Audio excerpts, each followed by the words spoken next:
Hello, welcome to Matter Over Mind. My name is Stephen. I'm a business psychologist with a master's in organisational psychology, and with me, as always, I've got my favourite future son-in-law, Thomas. Hello, Thomas. Hello. I'm Thomas, an experimental physicist with a master's degree in theoretical physics, working on my PhD in atomic and laser physics. Marvellous, good. So on this show, we like to sort of take a different topic every week, psychology one week, physics the next, and we ask each other about it, really, don't we? That's the idea behind it. And you've been watching a video, so tell me the video and ask me the questions.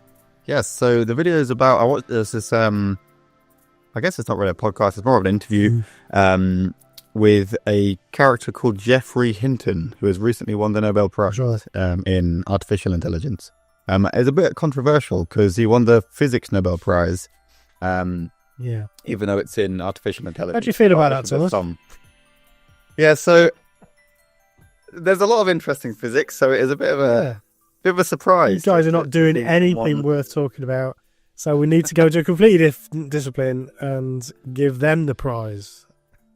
Yeah, I guess so. To be honest, I mean, it's strange. It's not.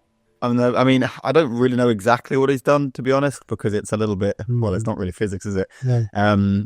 I've heard some arguments for why it actually should have won, and then other arguments why there maybe should be a computer science or something version of the Nobel Prize. But AI and sort of machine learning in general is used quite a lot in physics, so I can see there is some use cases. But yeah, I mean, he was more talking about I guess the sort of consciousness aspect to AI, which obviously I've done a little bit of machine learning, which, to be honest, the distinction between machine learning and AI, I'm a little bit rusty on, but I've done some machine learning in my time, mostly just to analyze data a little bit easier, but I've not really gone at it from the point of view of, is my computer thinking about the problem I'm giving it, or is it just running the code I've written to output some numbers that I want? So I guess first off, what is consciousness? Oh, just the easy question first. Nice and easy. Thanks. Yeah. So Geoffrey Hinton, he's sounding a bit of a warning, really. He's obviously steeped in artificial intelligence and has worked for Google for many years. But he came out a couple of years ago and said, look, we really need to be careful because we're not taking enough care about what's going to happen when this thing becomes cleverer than us. So he's sending a warning sign. I'll just reference the show. It's Kurt Jaimungal. It's his interview with Geoffrey Hinton. So Kurt Jaimungal is doing big things really on the YouTube channel. So I'll put a link to his show. He's got lots of interesting guests. I don't know the guy, but he does lots of different stuff, and he really does talk to some quite edgy people as well. So that's him. So full credit to that. So your easy question was, what is consciousness?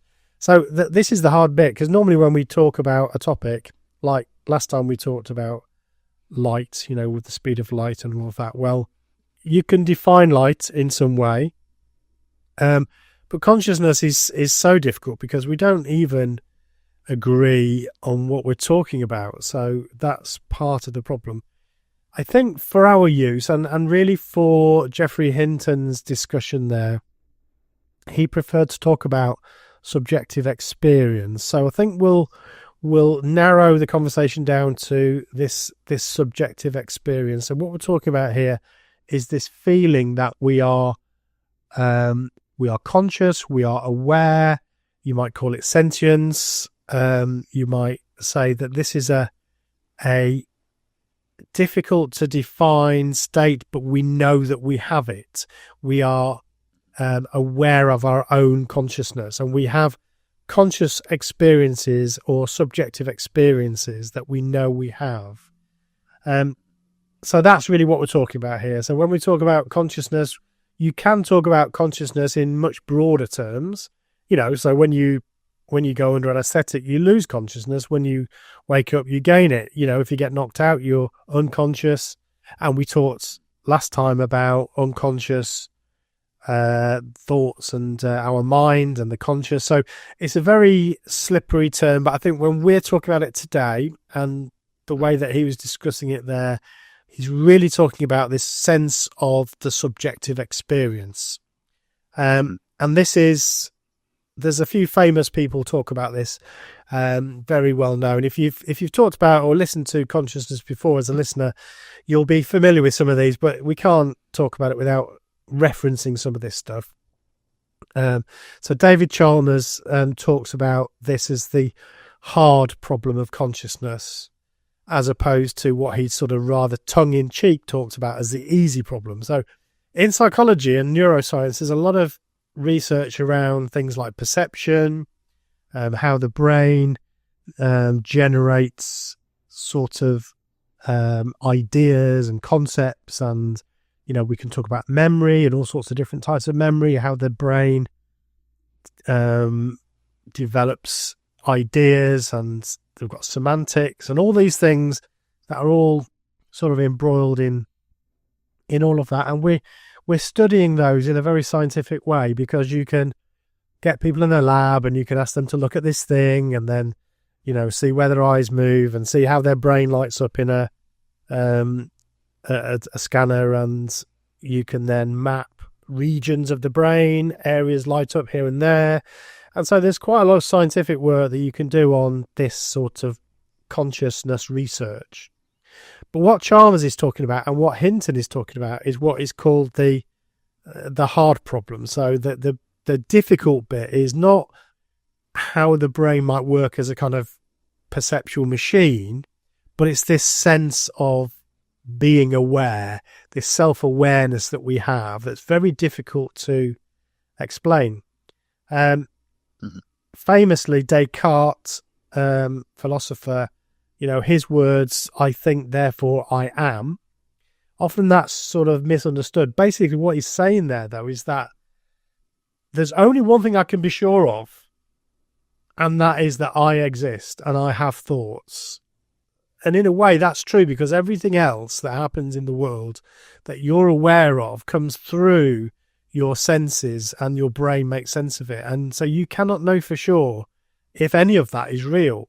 You can't be sure if anybody else is real and that they have subjective experiences. You can make a guess, and I think we all do, and it's a good working hypothesis that others do, but you can't be sure. So we're talking about that. So I'll shut up now. That's basically the definition. What else do you want to know? Okay, so you separated the easy and the hard problem. Yeah. So I guess the easy problem, as you kind of described it, is you could very easily, with a computer, with some kind of piece of code, you could very easily tell, okay, is it perceiving something? Okay, if you plugged in a camera to your laptop, do you register some pixels or whatever? Yeah. So those problems, I guess, are very easy to just tick down the list and be like, yep, okay. But obviously those are the measurable. You can physically measure that. With this nobody thinks that the digital camera is conscious or having a sort of self-awareness, is aware of the pixels, and that this is a picture of a cat or something. Nobody thinks that that's happening. But when we do it, of course, there's all the nuts and bolts going on there. So photons are coming in through the eyes, and then there's all sorts of stuff that happens in the brain where the areas at the back of your brain sort of process this image, and somehow we make sense of that, and we interpret that as a cat or whatever. But and that's hard in a way. It's difficult, but it's not as hard as this experience of experiencing a cat. The catness of that experience is the hard bit. Yeah. So I guess the tricky part there is when AI is discussed, I guess, to talk about consciousness, if you have an AI, you have a piece of code or several sets of code, someone's typed in some computer somewhere, some lines of computation, it can iterate on itself and so on. But essentially it's a list of rules that someone presses go on the machine, and then it does its thing. Now, obviously, that's quantitative and measurable, and you could look at that code and unpiece it, just decode it, and there might be some random elements to it, or sort of pseudo random elements. But in principle, you could look at that and be like, yep, it's thinking like this. I can follow the train of thought. Cool. So I guess when these people, when just the general AI crowd talk about consciousness, surely there's a gap, right? Surely there's the going from quantitative just code to this sort of experiencing, a thing, or having, knowing that you are yourself thinking. Yeah. Yes. How are they bridging that gap? Yeah. So again, there's nothing like any consensus around this. So even within the field of AI. So let's take a sort of very reductionist approach that some have, is that, there's nothing going on there. It's just the code is working. It's an algorithm. It's sending instructions to bits of solid material that are sort of analyzing on and off states, which is basically what a computer does, and therefore we don't need to worry, because consciousness there's nothing there. There's no light that's going to light up. Now, a lot of computer scientists, a lot of AI researchers worry that actually, and a lot of other philosophers actually worry that that's a mistake, because where consciousness is likely to arrive is in complexity. So the claim is that throw enough complex computation at something, so there's a point at which any system becomes so complex with so many connections that sort of the lights come on at some point, and at that point the entity, whatever it is, becomes conscious. And obviously the more we develop computers, the better they are, the faster they are, the more connections there are, and in theory, connecting them to each other, of course, as well. So there's a whole world there of questions. But the concern, I think, is that might give rise to consciousness. And then there's all sorts of ethical concerns there about the entity itself.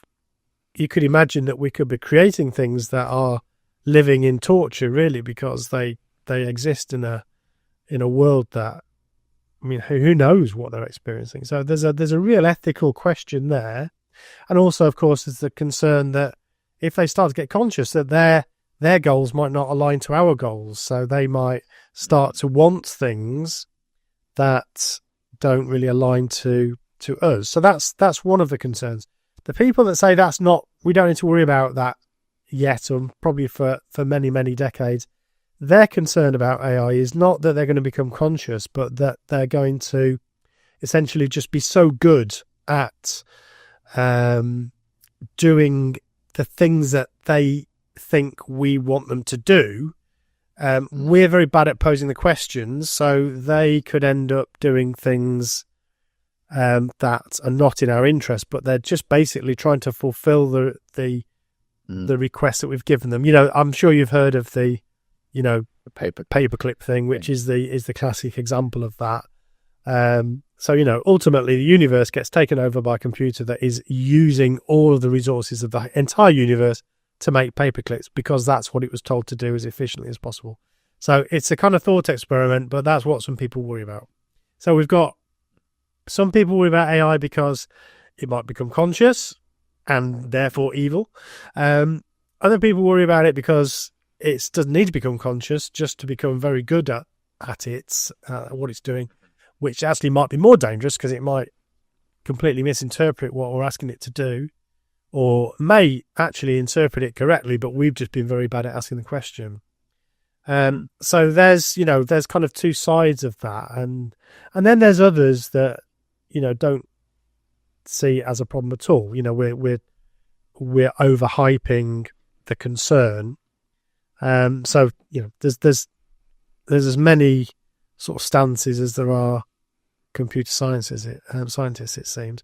But I think the thing that I wanted dig into on the video, which I'm interested to see what you thought about this, is Geoffrey Hinton actually takes quite a unique view here.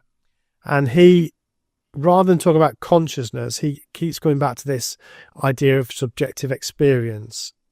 And his concern is that we as human beings think that we've got something that these computers, these AIs, don't have or would never have, which is this feeling, this subjective experience we call consciousness, but he's calling subjective experience. And he thinks that we see that as a protection for us. We're always going to be better, if you like, or smarter because we have this subjective experience. So that's where he sees a problem, is that he believes they've pretty much already got subjective experience. And therefore, if not now, very, very soon, they will have. And so our feelings of it's okay, they don't have this consciousness, then he says that's a mistake. We're not special because they either have it now or are capable of having it. So we can call that consciousness. So he thinks that they are already conscious or will be very shortly. And so we don't really have anything special over them. What did you think to that sort of argument? So I felt there's a few bits first. So he gives an analogy when he's talking about the subjective experience. And he uses the example of, suppose I see some floating elephants or something like that. Now, if I explain that to somebody, now those floating elephants aren't actually there. Yeah. I'm just subjectively seeing these things. So that's but then he sort of compares that to the case where suppose you have some computer system with a camera and it's looking and you say, point towards an object on the table. And then he sort of, I guess, postulates if you put a lens in front of the camera such that it bends the light and then it makes the cup look like it's actually 2 feet to the left rather than right in front of it. And then it asks the robot, where it is, and it gives them coordinates. And then he sort of mentions after the fact, once the robot's given, I suppose, the incorrect answer, because obviously it doesn't know there's a lens in front of it, he sort of supposes if you explain to the robot, actually, here's a lens that we've just put in front of you, and it, here's the information, the physics information of that. And then the robot may correct itself and say, oh, actually, the cup is still in front of me, though it appears to be the left. So he uses that as an example of two, I guess, a conscious being, as in the person seeing the elephants, and then the robot seeing the cup in the wrong spot. And he basically compares those as the same thing, which I thought was fairly valid. But there's a bit of a difference there, because the floating elephants in that scenario, it is solely just the person's creation. They've just in their brain invented a thing. Whereas the cup being moved to the left by the lens, that's a physical process that the robot only knows that that's the case because it has data on how light refracts or whatever.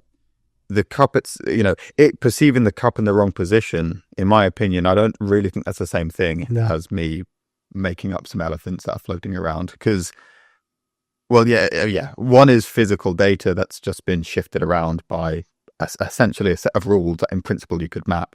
The other one, at the moment at least, I wouldn't personally know how I would create a robot that could think about a picture of a floating elephant. So I guess I think so for me, I listened to that multiple times because I actually struggled to really understand his point at first, but I think I finally understood what you're trying to say. I think what he's trying to say is that when we use the term subjective experience, we're really referring to something that is a kind of, it's not really there in the real world in the way that we think it is, but it's our subjective experience. So he said, if you were to say, my subjective experience is that I'm seeing pink elephants, if you miss out the subjective experience bit, you just would say, I think I'm seeing pink elephants.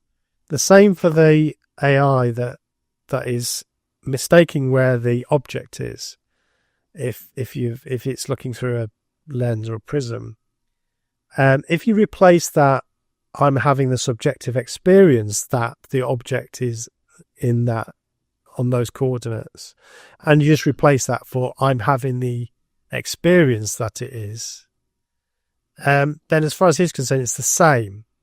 So the computer, the AI, is having an experience. You don't need the word subjective experience. It's an experience. It's either through photons in the eye or images in the brain or whatever it is. But one way or another, it's having the experience. The other illustration he gave was if he's talking to an AI chatbot and it suddenly occurs to him that the chatbot thinks that he's a teenage girl. And it's, he's talking about boy bands and makeup and stuff like that. So he says to the chatbot, do you think I'm a teenage girl? And the chatbot says yes. He said, by any normal sort of understanding of language, you just say that the computer thought that he was a teenage girl. So computers can think. The problem that I have with these arguments is they're semantic arguments, and I wonder whether he's using these arguments mainly just to alert us to a problem that he thinks that we've got, or it could be because he works with large language models and so on. I think this is where I worry a little bit that some of these experts are so narrow in their area of research, they become kind of unable to think in other ways. So, just because a large language model, an LLM, is able to simulate a conversation, yes, it's great at doing languages, and yes, okay, it can do images and so on, but again, that doesn't really tell us anything about its level of understanding. So, yeah, so I don't think his arguments are very strong around that when he starts to talk about semantics, the words we use for things like subjective or thinking and so on. These are just our ways of trying to explain them as human beings. They don't really tell us much about the actual reality of the thing. So yeah, I found that part quite difficult. I mean, I must say, I really liked listening to the guy. He's got a really calm voice. You can fall asleep listening to him. He's like a great grandpa, isn't he? He's really he's really calm. But maybe it's worth talking about another famous kind of illustration or metaphor, which he got quite badly wrong, actually. I don't think he could remember it, which is the Chinese room one. It's not his fault. Yeah, I didn't follow that at all. Yeah. Yeah. So the Chinese room metaphor is one that is quite a well-known one. I suppose the guy is, I'm not sure how old he is. I think he's in his 70s.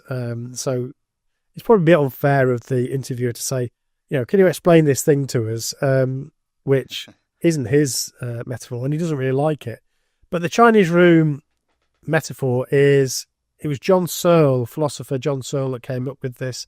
And basically he said, imagine there was a man in a room where there were no windows, and just a door, and he was on his own in that room.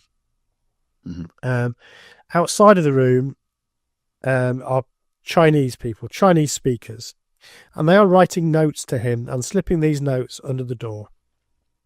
And these notes are all in Chinese script, and he doesn't read Chinese, he doesn't speak Chinese. But what he does have is a set of instructions that tells him, when you see this symbol or that symbol, or this symbol with that symbol, then this is what you need to write. And so he's basically just following these instructions. So hopefully, it's pretty obvious. We're talking about some sort of algorithm here, but he's the one that's executing the algorithm. And so he's following the rules, following the process. And every time he gets a note passed under the door, he looks up what he's supposed to do, and he writes that, and he slips it back. the people outside the room receiving the notes will think he can speak Chinese. Sure. Yeah. But he can't, because all he's doing is he's following an algorithm. So that's the Chinese room metaphor or sort of scenario. John Searle, who came up with this, uses this to assert that computation can never give rise to consciousness. Okay. Because there's no understanding there. You're just following a set of rules. I mean, similar to the point you made earlier. You're just following a set of rules, and that cannot give rise to consciousness because there is no understanding. You're just slipping things in. The person is following a set of instructions and slipping out. And that's basically what computers do. They don't understand anything. They're just following a set of instructions. They don't have any understanding. So although, it comes up with show me a picture of a cat, and it shows you a picture of a cat, it doesn't know what a cat is. It doesn't have any understanding. It's just lots and lots of correlations, and it just follows that logic. And you could do anything. Chess, good example, playing chess. Computers are really good at playing chess. But if you asked a computer to explain, what chess is, why people like playing chess, why some people hate playing chess, it wouldn't understand any of those concepts. So that's the logic. But the problem with that, which I think, again, I do agree with Geoffrey Hinton about this. The problem with that is that, well, actually, I'll ask you, what do you think about that as a sort of scenario? So, yeah, in the sort of the Chinese room metaphor, that is just truly a person is basically just, he has one list, is doing effectively a one-to-one map from note in to note out. So there's no understanding there. You don't know what's going on. But suppose now there was a second language outside of the room, maybe one that had maybe a similar script to what his native language is, and then there's a translator also on the outside. So now you've got the note in the Chinese script and then the note in, say, some other European language, supposing the guy's English. So now there's an intermediate. Even if he doesn't know now that this second language being put in, there's something that's a bit more similar in terms of maybe the letters used. So now there's a bit more information. And I guess in principle, if you then just expanded that, eventually, well, maybe you potentially could get to a point where he could piece together enough things to affect, one-to-one map, or maybe one-to-many map one of the Chinese words, or what he perceives as a Chinese word, however the script works, with this, several European languages similar enough to English. They will match this close enough. And then maybe you could work out. So that's still the same problem. It's just inputting more data. And I guess it depends how intuitive the character, the person in the room is. In principle, with enough information, he could then start understanding what he's doing. So that's it's the same problem, I guess. It's just an extension. So it's kind of like the Rosetta Stone, isn't it? That's what you're describing. It's the Rosetta Stone of that scenario. So you've heard of the Rosetta Stone? I'll take it. Yeah, is that the tablet with there's a bunch of sort of nail-looking letters, right? Yeah, so there's 3 different languages on there. It's talking about the same thing. It's the same scene. I can't remember the actual languages now, but what it means is that when we found that allowed us to understand the language we didn't understand. So this was the Rosetta Stone. That the key to understanding that new language was because we understood this one and we understood that one. Therefore, we could understand this. So that's interesting. I hadn't thought of that. There's a possibility of learning there when you get more complexity. I think the other thing that I have a problem with that is that it's a bit of a trap that I think a lot of people fall into when we talk about consciousness and self, and it's actually a really difficult problem. Is that we can't help but think of a little mini me that lives inside us. In psychology, we call it sometimes a homunculus, which is probably my favourite word ever. It's brilliant. I mean, homunculus is a term that is used for lots of different sort of mini-me's, but it's like, in Severance and the show Severance, at the credits where you've got a little person driving in his head. Oh, yeah, controlling. That's the homunculus, and it feels like we have that. So we feel like we have this kind of inner mini me that is kind of driving us, and I think in a way, Searle falls into that trap. So the man in the Chinese room is like a homunculus, but why does he have to understand Chinese? That's like imagining there's a little mini me driving the system. Actually, all that has to happen is that the system understands Chinese, that the whole system is able to communicate in Chinese. It doesn't matter that this individual within the system has an understanding or not. If the whole system understands it, it understands Chinese. So okay. I think that's another really serious problem with that. I'm not the first to have said that. It's, it is one of the sort of problems that is considered with that. So that's another one. Now, I have you got any other questions on that? Because I've got a couple of things I wanted to get in on this particular episode, but if you've got any more thoughts or questions from that interview, then we'll cover them. So yeah, there was one, I guess, which might also kind of wrap up in this, attaining more data to output better result. Either you're conscious and you can do that, or you're a computer and you can do that, but it's still not necessarily the same thing. But he keeps throwing out this term qualia, which I didn't quite understand what that was, but it seems like it has some importance in this particular conversation. Yeah, so this is good. This comes into quite a lot of discussion. So qualia is, if you like, an attempt to try to create an understanding of the bits of qualitative experience. And again, this comes down to the qualitative nature of things. So what it's like to, I don't know, feel the sun shine on your skin. I mean, we're desperate for it. We're in the winter and we hate it. We need sunshine. So, I can imagine what that feels like. You go outside and you feel the warmth of the sun on your skin. Now, you could describe that in quantitative terms. You could measure the temperature changes, and you could measure the electrical impulses, and so on and so on and so on. But that doesn't tell you anything about that experience of feeling warmth on your skin. Eating an ice cream, enjoying a curry, listening to music, all of these things mean nothing if you have no qualitative experience of it. So qualia is this sort of experience, the felt experience, the lived experience, if you like, that we have. And I think it is an important question, because it feels undeniable that we have this qualitative experience of these things. And when people try to say, oh no, there's no such thing as consciousness, it's just complexity, it's just an illusion, it doesn't really, I find that really hard to accept, because I know that I have an experience of that, and I'm sure you do too.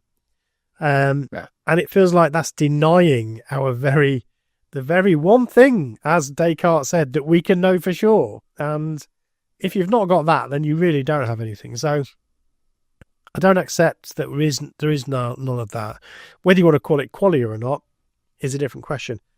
There is a really interesting theory of consciousness that I want to get to, but qualia is a way of describing that.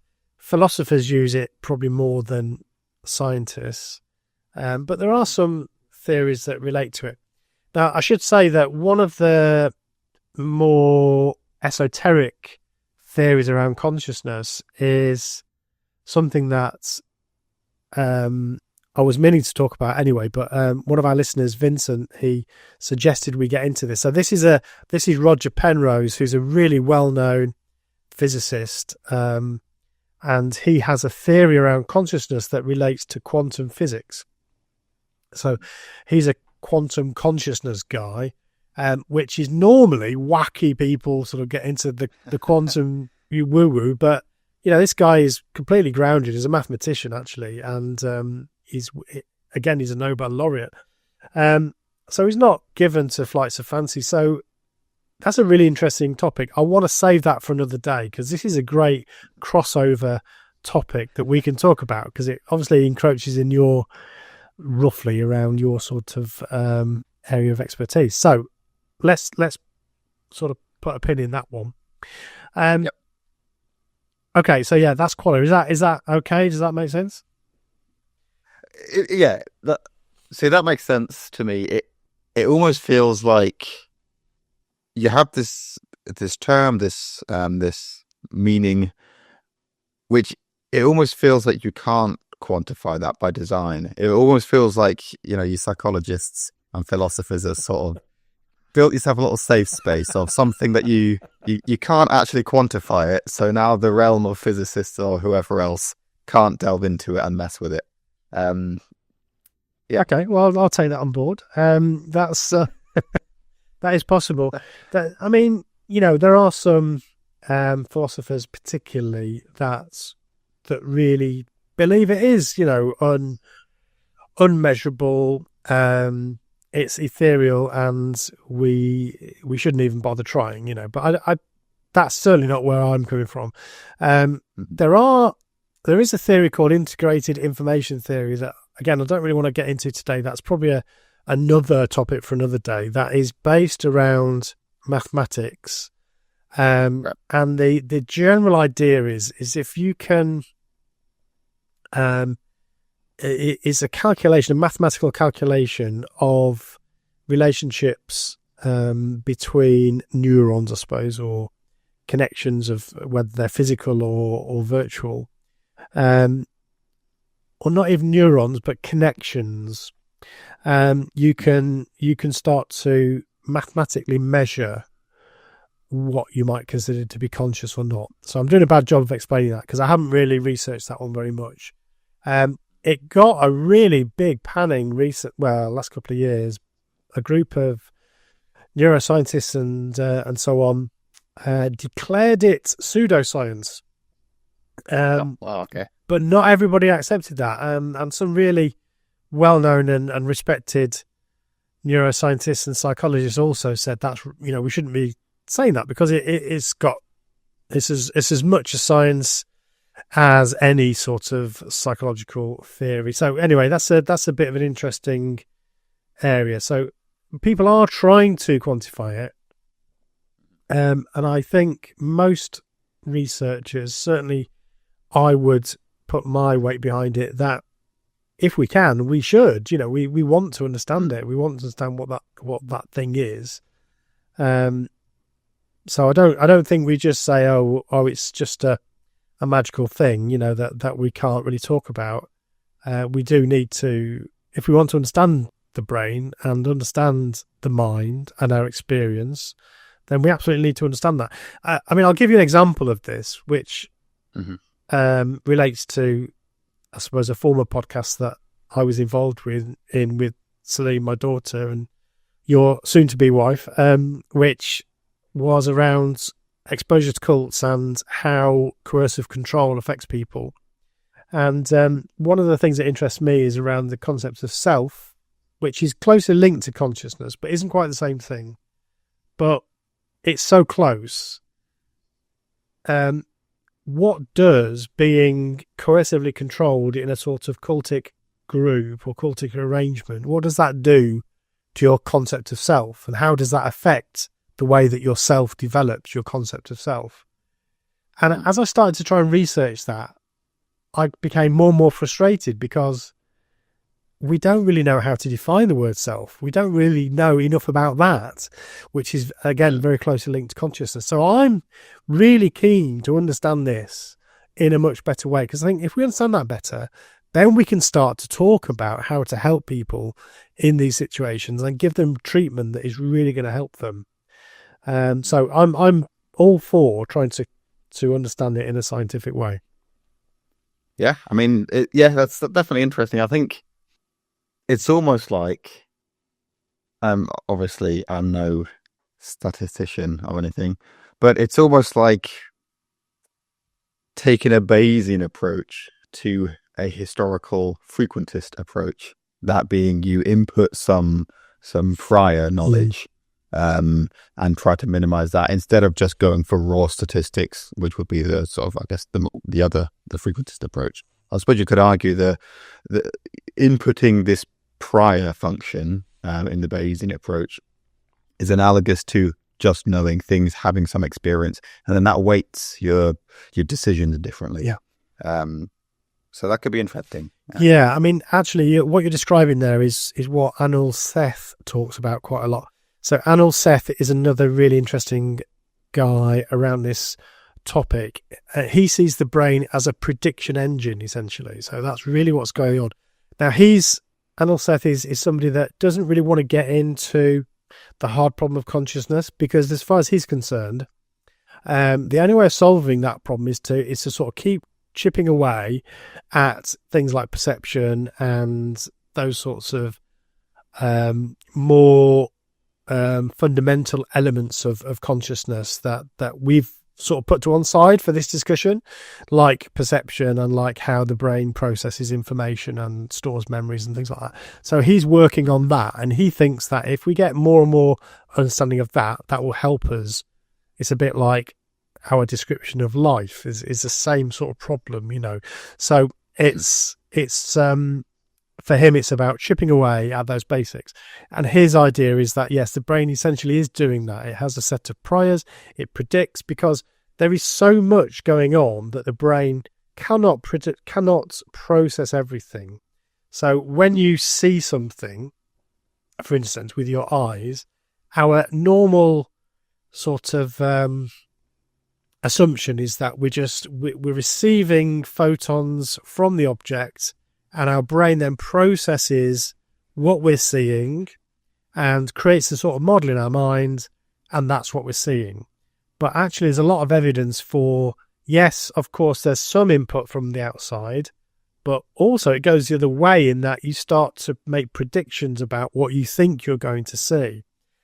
And actually, this is why a lot of optical illusions happen. There's some really interesting ones around.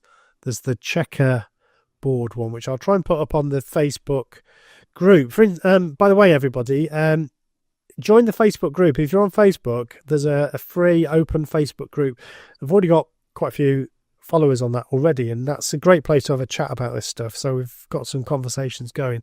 I'll put an illustration of that up on there. But so we have optical illusions because actually we expect to see certain things.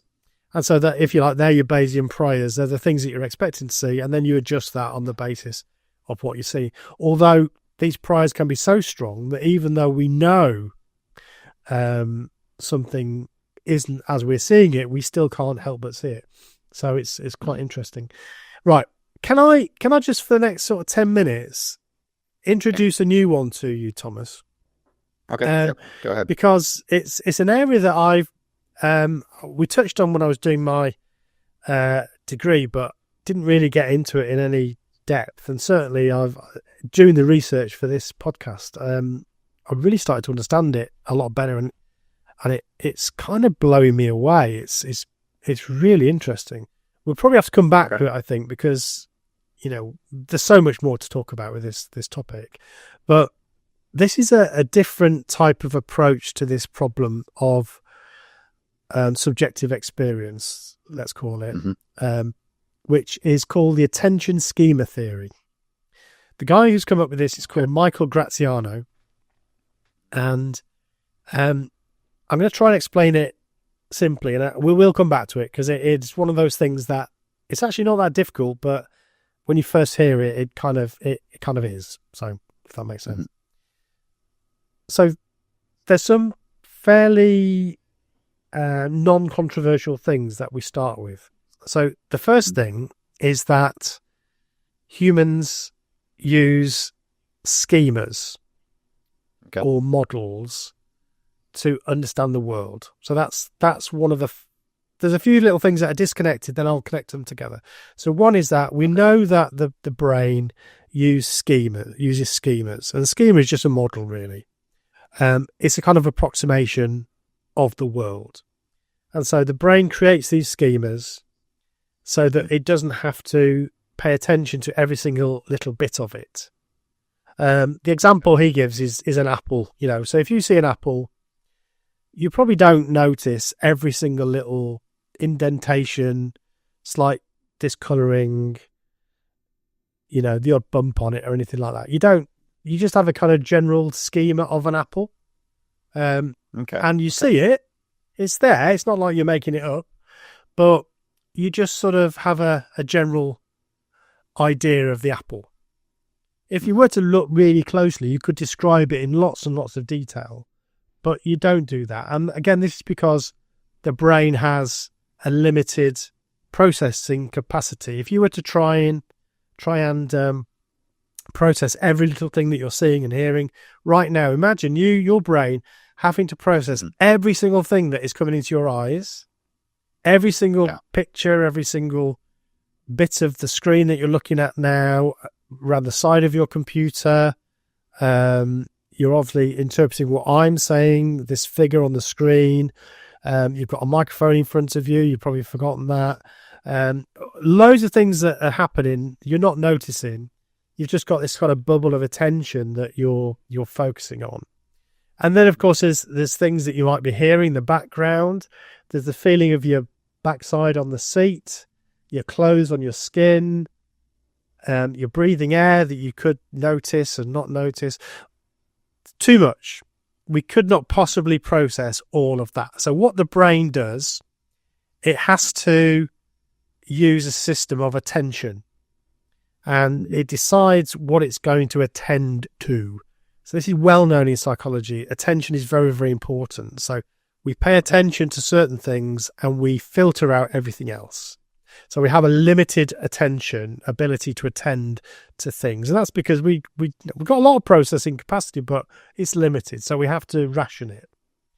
Now this attention, so we've got schemas. Let me just come back to that. We've got schemas, which is a simplified model. And the simplified model is important because we have to limit what we can pay attention to. So we tend to focus on one or two things that we think are important, and that's where models come in to help us, because it's the model that allows us to simplify the world. Make sense? So we've got this thing called schemas or models, and we've got this attention. Now, attention is really complex, and I'm not going to get into it in detail, but basically what's happening is it's like in the brain, there's like a competition for attention for all of the different inputs that are coming into your brain. Now, obviously, lots of those inputs will be bundles of information that relate to the same thing, and then there'll be other things that don't relate to that as well. The other thing about neurons is they have this capacity to deaden other neurons that they're close to. So they are able to reduce the amount of sensitivity that the brain is getting from other neurons. So you've got this kind of fight going on, this competition going on within your brain, within structures of your brain. And it's like a competition that's trying to get attention. In Michael Graziano's book, he likens it to the Super Bowl, for UK listeners, the FA Cup, something like that. So it's a cup competition where you sort of make your way through the different rounds, and then in the end you get to the final. And the final is like, that's then where everything happens. It's the stage on which everything happens. It's like a spotlight then. And that's what our higher consciousness pays attention to. So that's now capable. We can describe it in language, and we can anticipate what's going to happen, and we can describe it, and we can predict things around it. And we can do that in language because it's made the big time. And so we're now paying attention to that thing. So that's how attention works in very, very simple terms, which is kind of fascinating in itself. So we've got this thing around attention, and we've also got this thing around schemas. And these are things that happen in the brain. What schemas are really good at is they are able to operate in a way that controls our attention. And we also have to monitor what we're attending to. So just to give you another example, we have a body schema. So a body schema, you've got a body schema of yours. Your body schema is a model, a rough model of what your body is like, sort of size, shape, height, width, reach, all those sorts of things. Now, we probably wouldn't know, how long is your arm from shoulder to tip of the finger. Some people might know that. I don't know that about myself. But I've still got a model. So I don't have the detail model, but I have a schema. I have a rough model of that. And all the time, my brain is sort of checking, controlling that it's kind of working. That model is working. So I'm getting feedback about my model, my schema, in comparison to the real world. And sometimes that goes astray. Sometimes our schema gets it wrong. And an example of that is the false hand syndrome, where you've probably seen that experiment where somebody puts a false hand, they're stroking it, and they don't realize that it's going to get hit with a hammer. It's not their hand, but they've adopted it. And that's what's happening there, is the schema has got it wrong. And so the schema has to be checked and monitored sort of at all times. Okay, are you with me so far? Yeah. I mean, to be honest, this whole thing of the schema sounds very similar to, so a lot of the times when you have a large data set, you can perform something called singular value decomposition. Okay. And a subset of that is a principal component analysis, which is effectively what that means is, so keeping with your analogy of the apple, which funny actually you said that, because in my undergraduate dissertation, I actually use this analogy when talking about principal component analysis. Cool. But basically, if I take a picture of an apple every day for 50 days, over time, obviously the apple will start to decay. But a lot of the data will be invariant over time. So the shape of the apple, most of the time, for the first, say, 20 days will be exactly the same. So what you can do with this is you can decompose the image's data into a collection of other data. And then there's a statistical cutoff point where you can basically chop off a large percentage of the data and just reuse the same data in subsequent images, and such that you still get a very good quality of image by the end, but your data size is a lot smaller now. Interesting. So that's very similar to what you're saying with the schema. You've got a rough idea. Yeah. You don't need all the details, but you can cut off enough reusable stuff such that your now data it's manageable, isn't it? And that's what we use models for in life. We have models of all sorts of things. I mean, a map is essentially a model. It's a simplified version of the real thing so that you can manage it. And that's very interesting. And so okay, so far so good. Now the real exciting bit sort of comes next. So if we've got a body schema, that means we've got schemas for everything. It doesn't necessarily follow, but we do. Okay, so we've got Apple schemas, we've got cat schemas, we've got going to work schemas, we've got schemas around, falling in love and all sorts of so tangible and intangible things. So we also have a schema for attention. Okay, so we've got an attention schema. Okay, is this the 7 people in the queue thing? Is it? Is it related to that, or is that completely different? No, you see 7. If you see a queue, if there's more than 7 people, you're less likely to go and join the queue. No, nothing to do with that. That's nothing. No. Okay. No, this is a schema of your attention. So we create, just like we create a body schema, and then use that as our sort of way of generally moving around in the world, because it's good enough. Yeah. That's our schema. That's our model. We use that. It works. So that's good enough. Yeah. And then we do that for everything. Apples and giraffes and, buildings. We have a schema for it. And that works. And that's what the brain does, is all the time creating schemas so that it knows what's going on in the world, and it can do it with relatively little attention.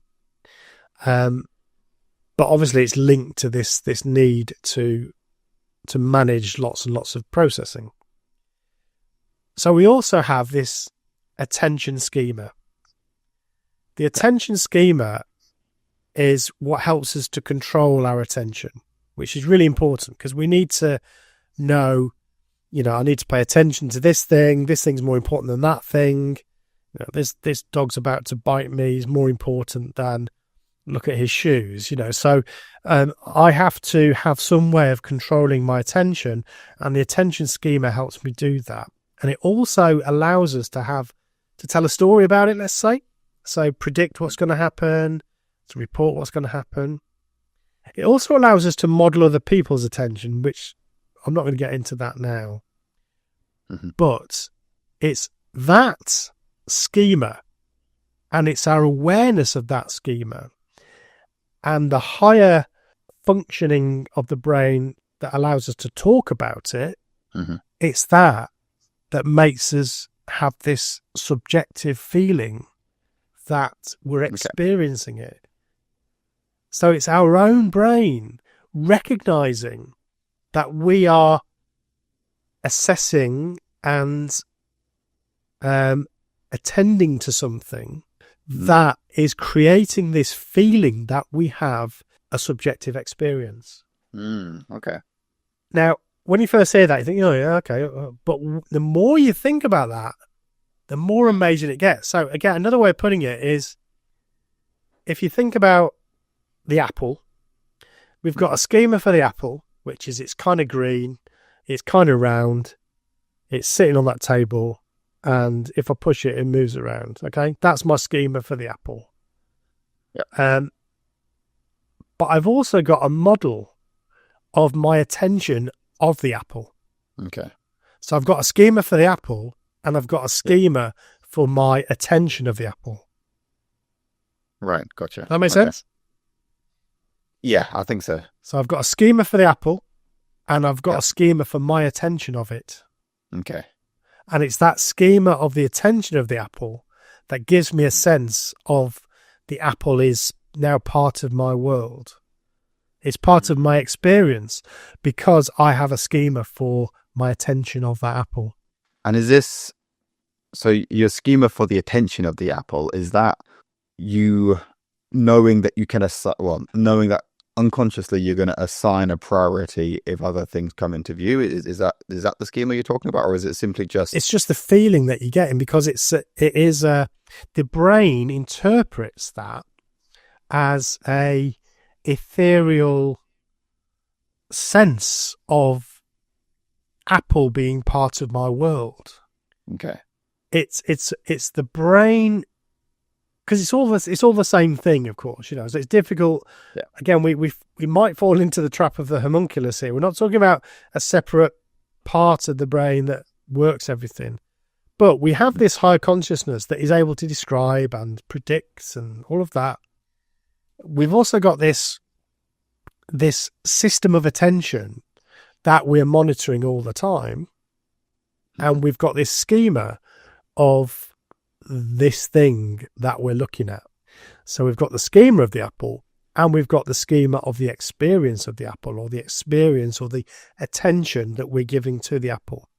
So essentially what consciousness is it's attention. It's the schema of attention. It's the way that we generate a sense of attention to that object, or whatever it is. I mean, obviously that's just a simple object.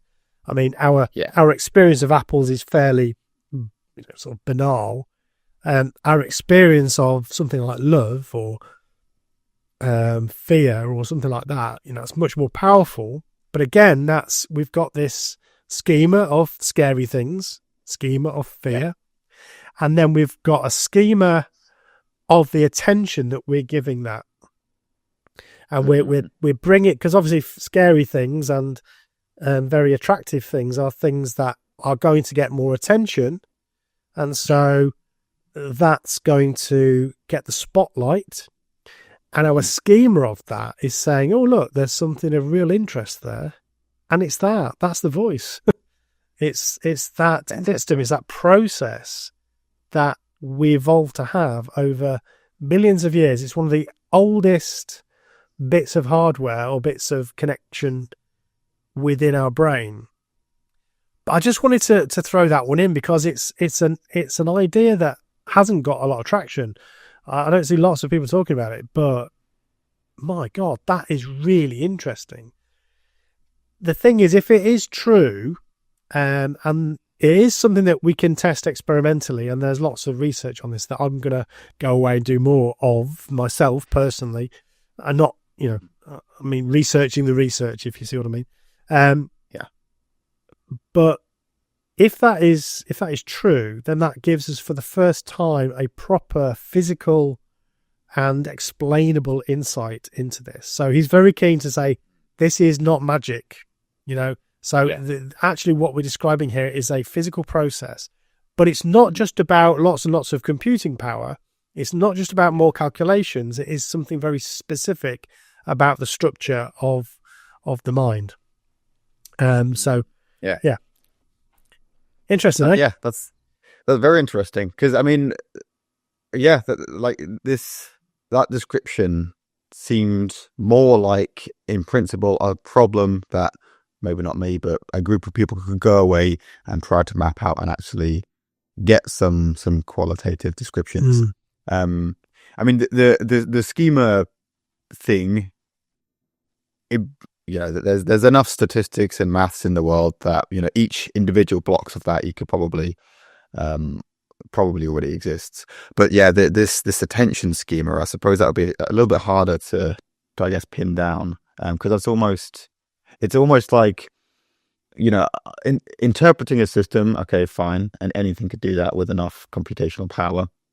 Interpreting a toy model of that system, or a simplified model, but I guess I suppose maybe having the capabilities of taking a system with essentially infinite data and then knowing how to condense it to a toy model that still makes sense, and then would still be, other people would, see that and acknowledge that this is the same thing. Maybe that would. I think we're going to have to wrap it up shortly, because we could be here all night. But in theory, one of the things that he does say in one of his interviews is that they are working on this with computer scientists to see if they can create AI that actually does something like this. And it as soon as you hear this, you think, yeah, of course, this could work. So already I think computers do have they work with models, don't they? If you look at a Tesla or a self-driving car, for instance, and look at how they monitor the road and objects in the road, they're not looking at all the detail. They're looking at again, simplified models, because no computer can generate that. So they're already doing that. So actually these AIs are already modeling, they're already using schemas, but what they're not doing is sort of becoming aware, or they don't have another program that's looking at the attention that they're giving to that, if you see what I mean. So it's the attention, it's looking at the attention that you're giving to something. It's a schema of the attention. That is the interesting bit, the added bit. When he said they're working on that kind of made me a bit scared, I have to say. I thought, I'm not sure about that.